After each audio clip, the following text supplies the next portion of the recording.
The Fraser Health Authority is apologizing after releasing an 86-year-old blind woman from hospital and sending her in a cab to stay at a women's shelter in the Downtown Eastside. CTV's Kevin Chirac has the story and reaction from her family.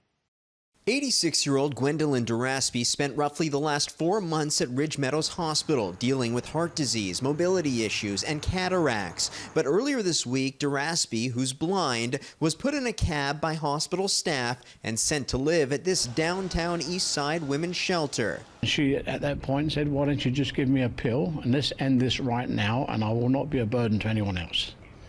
So that gives you a level of her mental state. Despite living here for decades and marrying a Canadian who died earlier this year, Duraspy is technically not a citizen or permanent resident. She had no status here. None of the documentation was done when she arrived.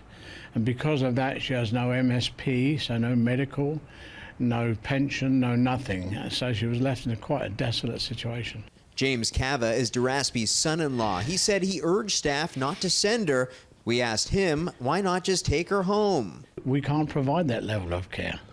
She needs constant help or at least assisted living help. Cava says he followed the cab and knew the shelter wouldn't accept Duraspy when she arrived, and he was right.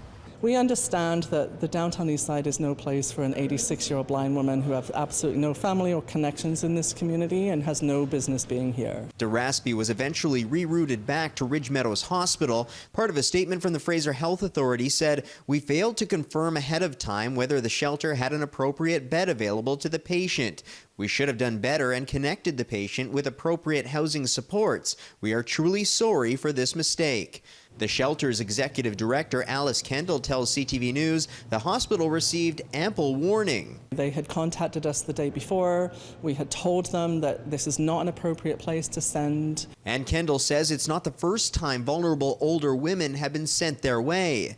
You know, we had a woman with 2 broken legs wheeled up to our shelter.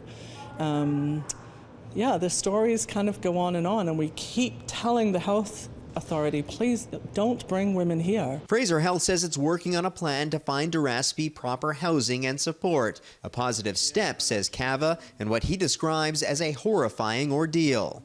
Something's wrong with the system for sure. Kevin Chirac, CTV News.